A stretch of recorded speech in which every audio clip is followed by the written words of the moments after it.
วัสดีค่ะขอต้อนรับสู่รายการนาสัตว์สารพัดเสียงค่ะวันนี้เรามาฟังเสียงที่เกิดขึ้นตอนกลางคืนเสียงที่เคยปลุกใครบางคนให้ตื่นขึ้นมากลางดึกแล้วก็อยู่กับจินตนาการอันน่ากลัวเสียงที่ฟังแล้วบางคนอาจจะฝันร้ายและเสียงเดียวกันนี้เป็นเสียงที่เรียกให้คนบางคนตามหาเจ้าของเสียงโดยเฉพาะนักดูนกเราจะมาตามหาเสียงของนกกลางคืนที่มักจะส่งเสียงร้องดังในความมืดซึ่งยากจะเห็นตัว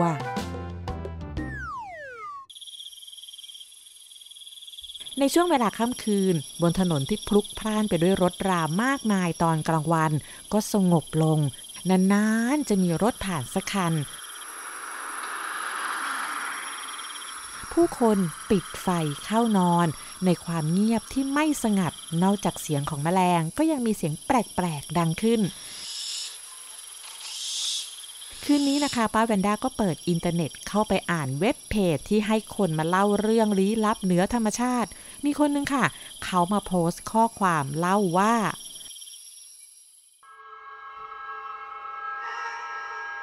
หลายคืนที่ผ่านมาเวลาประมาณ3 ทุ่มกว่าจะมีเสียงปริศนาดังขึ้นบางคืนก็ได้ยินเพียงเสียงเดียวแต่บางคืนก็มาหลายเสียงเป็นเสียงที่ดังมากๆแล้วก็น่ากลัวมากบางคืนเสียงนี้ก็ดังออกมาจากป่าตรงข้ามบ้านและช่วงนี้ได้ยินเสียงร้องใกล้บ้านมากคุณย่าบอกว่าถ้าได้ยินเสียงห้ามทักให้เงียบๆไว้มันเหมือนเป็นลางร้ายที่น่ากลัวการมีเสียงแปลกๆดังตอนกลางคืนนั่นคือมีคนทำของไม่ดีและปล่อยผีออกมาถ้าเราส่งเสียงทักออกไปสิ่งลี้ลับน่ากลัวก็จะเข้าตัวเราอยากรู้จริงๆว่าเสียงนี้คือเสียงอะไร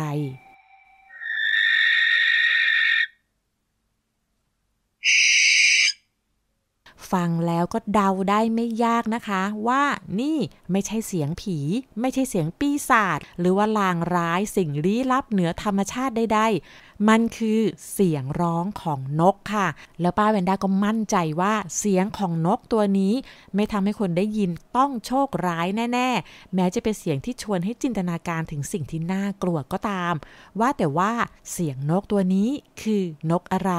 แล้วทำไมมันต้องร้องตอนกลางคืนด้วยเรื่องนี้ขอถามลุงหมอเกษตรนายสัตวแพทย์เกษตรสุเตชะค่ะ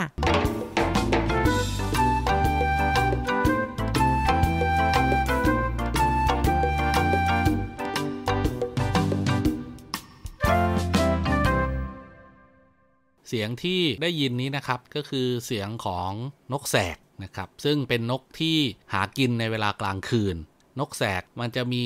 เสียงร้องค่อนข้างดังตอนที่มันยังเป็นเด็กนะครับมันจะร้องแสกแบบชัดเจนมากเลยนะครับ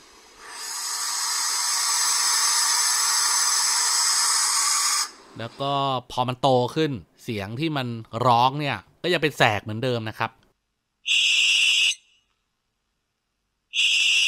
เพราะฉะนั้นเนี่ยถ้าเกิดว่าตามวัดหรือว่าบ้านหรือว่าตามสวนที่มีหนูบ้านนี่แหละที่เป็นอาหารของนกแสกแล้วมีนกแสกมาอาศัยทำรังวางไข่เราก็มักจะได้ยินเสียงลูกนกแสกในเวลากลางคืนนะครับดังเลยนะครับซึ่งก็อาจจะทำให้บางคนเนี่ยตกใจได้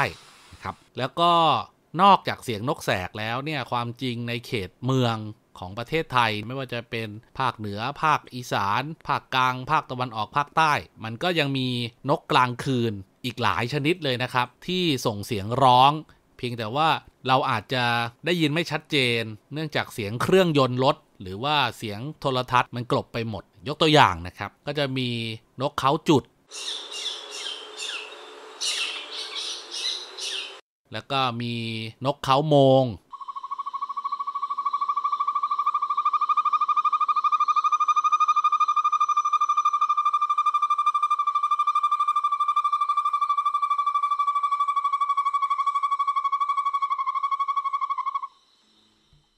นกเขากู่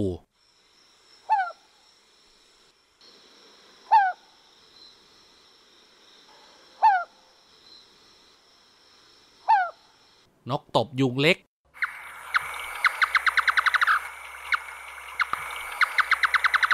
แล้วก็ถ้าเกิดว่าบ้านเนี่ยอยู่ใกล้ๆกับป่าละเมาะหรือว่าชายป่าที่เป็นพื้นที่ที่มีต้นไม้มากๆก็อาจจะมีนกเขาแคระร่วมด้วย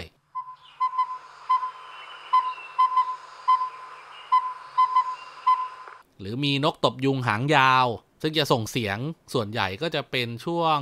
ค่ำ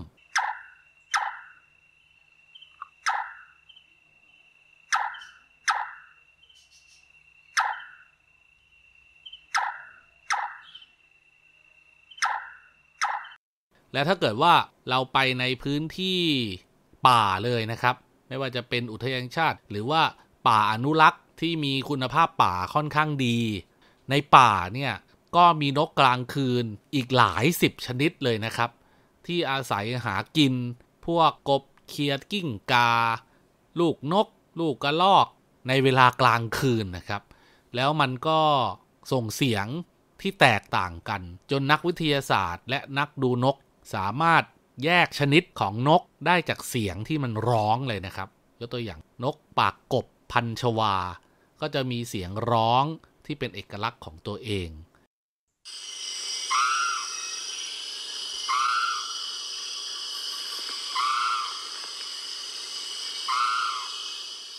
หรือว่านกถึดทือพันเหนือนะครับซึ่งก็ร้องคล้ายกับชื่อของมัน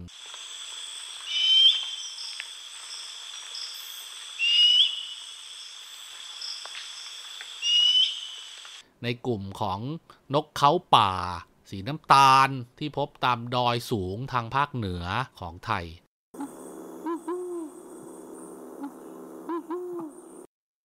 ยังไม่รวมนกกลางคืนอื่นๆอีกหลายชนิดซึ่งก็ถือว่าเป็นเรื่องที่น่าสนใจนะครับว่าในประเทศไทยเนี่ยเรายังมีสัตว์อีกตั้งหลายร้อยหลายพันชนิดนะครับที่อาศัยหากินในเวลาที่แตกต่างกันด้วยเหตุผลก็คือเพื่อไม่ให้แย่งอาหารกันครับเพราะว่าถ้าสัตว์ทุกชนิดออกมาหากินในเวลาเดียวกันอาหารมันก็ไม่พอแล้วก็เกิดการแย่งกันกินกันมั่งอะไรอย่างเงี้ยนะครับมันก็เลยแบ่งเวลาว่ากลุ่มนี้นะหากินในเวลากลางวันกลุ่มนี้นะหากินในเวลากลางคืนแล้วก็พัฒนาเทคนิคการหากินของตัวเองออกมาเพื่อดำรงชีวิตรอดนะครับนี่เป็นหนึ่งในสายของการวิวัฒนาการของสัตว์นะครับเพราะฉะนั้นเนี่ยถ้าวันไหนพอมีเวลาว่างในเวลากลางคืนก่อนนอนหรือนอนไม่หลับอย่างนี้นะครับออกไป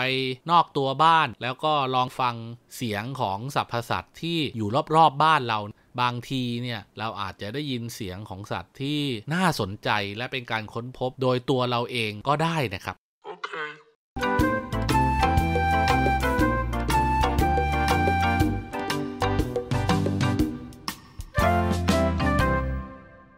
ปกติแล้วตอนกลางวันเราก็จะได้ยินนกส่งเสียงร้องเป็นปกตินกนั้นส่งเสียงร้องเพื่อสื่อสารซึ่งกันและกันเช่นหาคู่ประกาศว่าฉันอยู่ตรงนี้นะหรือว่าร้องบอกเพื่อนนกชนิดเดียวกันว่ามาตรงนี้สิตรงนี้มีอาหารหรือส่งเสียงเพื่อเตือนภัยให้กับนกด้วยกันเมื่อพบอันตรายการร้องของนกกลางคืนนั้นก็ไม่ต่างกันค่ะกลุ่มนกกลางคืนที่จะมาทำความรู้จักกันในวันนี้ก็คือแก๊งของนกที่มีตาโตคอสั้นหน้ากลมนั่นก็คือนกเขาและนกเขาก็มีหลายชนิดค่ะไม่ว่าจะเป็นนกฮูกนกข้าวแมว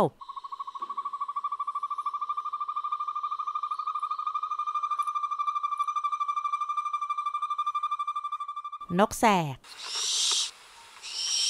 แล้วก็นกถึดทือนกเหล่านี้เป็นนกล่าเหยื่อกินสัตว์เป็นอาหารค่ะมันมีเล็บยาวแล้วก็มีกรงเล็บที่แหลมคมฟังดูน่ากลัวนะคะแต่พวกมันก็มีรูปร่างหน้าตาที่น่ารักที่สุดเลยค่ะแล้วนกฮูกนกเขานกแสกนกถึดทือนกเหล่านี้นะคะจริงๆแล้วเป็นนกชนิดเดียวกันเพียงแต่แบ่งแยกออกไปเพราะว่ามีรายละเอียดบางอย่างที่แตกต่างกันค่ะอย่างนกฮูกกับนกข้าวแมวก็คือนกชนิดเดียวกันค่ะแต่เรียกแตกต่างกันที่เรียกว่านกข้าวแมวก็น่าจะมาจากหน้ากลมๆตาแบ๊วๆที่ดูแล้วเหมือนแมวนั่นเองส่วนนกฮูกที่เรียกฮูกก็มาจากเสียงร้องฮูกฮูกของมันส่วนนกทึ่ๆก็คือนกเขาชนิดหนึ่ง นกแสกก็คือนกเขาที่มีเสียงร้องแสกแสกแล้วมันก็ยังมีอีกชื่อหนึ่งว่านกเขาหน้าลิงเพราะมีใบหน้าขาวแล้วก็เป็นรูปหัวใจมองไปก็คล้ายลิง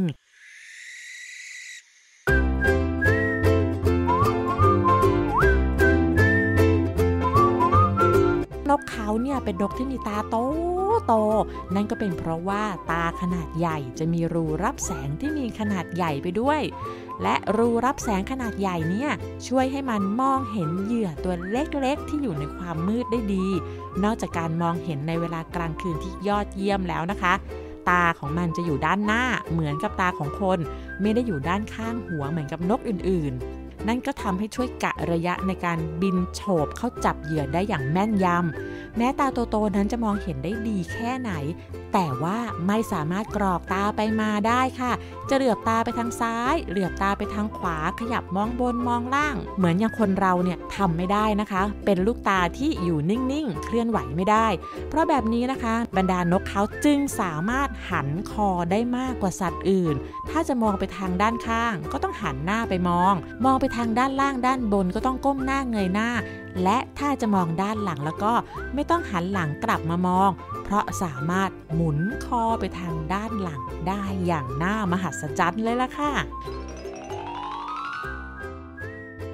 นอกจากสายตาที่มองเห็นได้ดีแล้วหูของพวกมันก็ยังสามารถได้ยินเสียงต่างๆได้ดีมากๆอีกด้วยหูทั้งสองข้างจะเป็นช่องอยู่ข้างๆหัวหลังตาไม่มีใบหูนะคะที่เห็นว่านกเขาบางชนิดนั้นมีขนแหลมๆขึ้นมาคล้ายกับหูของแมวนั่นเป็นเพียงเส้นขนค่ะไม่ใช่หูและช่องหูสองข้างนั้นอยู่ในตำแหน่งไม่ตรงกันด้วยเช่นหูที่อยู่ด้านขวาจะอยู่สูงกว่าทางด้านซ้ายแล้วก็เยื้องไปทางด้านหลังมากกว่าทำให้การรับฟังเสียงของหูทั้งสองข้างเกิดขึ้นไม่พร้อมกันมันจึงแยกตำแหน่งและที่มาของเสียงได้อย่างดีค่ะการได้ยินของนกเขาก็ไม่เหมือนมนุษย์นะคะมันสามารถฟังเสียงในความถี่ต่ำๆที่เกิดขึ้นเบาๆเบามากๆเช่นการเคลื่อนไหวของหนูตัวเล็กๆที่มนุษย์ไม่ได้ยินแต่นกเขาได้ยินเสียงค่ะไม่เพียงแต่ได้ยินมันยังรู้ด้วยว่าเสียงนั้นอยู่ตรงไหนที่ทำได้แบบนี้นั่นก็เป็นเพราะว่า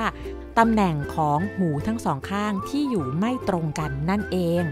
เมื่อรู้แล้วว่าเหยื่ออยู่ตรงไหนมันก็จะมุ่งตรงไปที่เหยื่อพวกมันบินได้เงียบมากเพราะนกเขาหลายชนิดนั้นมีขนปกคลุมตัวที่อ่อนนุ่มแล้วขอบขนปีกก็เป็นซี่เหมือนหวีทำให้ไม่เกิดเสียงเวลาบินเมื่อเข้าไปใกล้เหยื่อที่ยังไม่รู้ตัวมันก็จะแผ่กรงเล็บที่แหลมคมราวกับใบมีดแล้วก็ยืดขาไปข้างหน้าก่อนที่จะจับเหยื่ออย่างแม่นยำ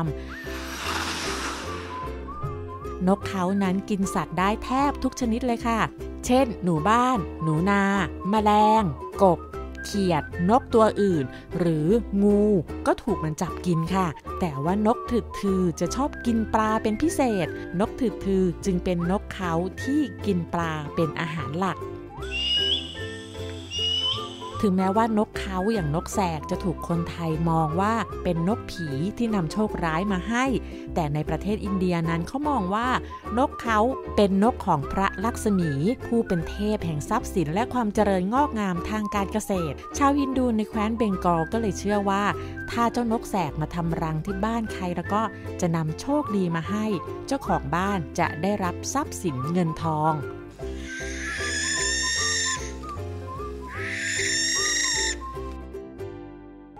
ทุกวันนี้นะคะบรรดานกเขาอยู่ยากขึ้นทุกทีในโลกที่มีการใช้สารเคมียาฆ่าแมลงและยาพิษเพื่อกำจัดสัตว์ที่เป็นศัตรูพืชอย่างหนูและแมลงค่ะนั่นก็ทำให้นกเขาที่กินสัตว์ต่างๆเป็นอาหารได้รับผลกระทบไปด้วยและความน่ารักของพวกมันนะคะก็กลายเป็นความนิยมที่หลายคนอยากได้มาครอบครองทุกวันนี้นะคะก็มีคนที่แอบไปขโมยจับเอาลูกนกเขาจากรังเพื่อมาขายเป็นสัตว์เลี้ยงค่ะแล้วขอบอกไว้ก่อนเลยนะคะว่าการเลี้ยงนกเขา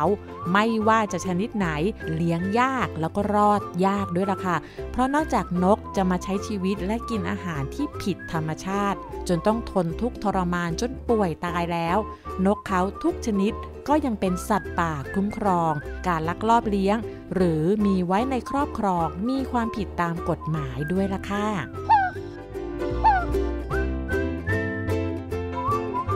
ทั้งหมดนี้ก็คือเรื่องราวของนกเขานักล่ายามราตรีแล้วพบกันใหม่ในครั้งหน้านะคะวันนี้สวัสดีค่ะ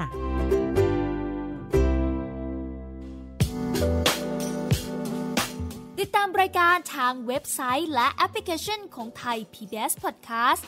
Spotify, SoundCloud, Google Podcast, Apple Podcast และ YouTube Channel Thai PBS Podcast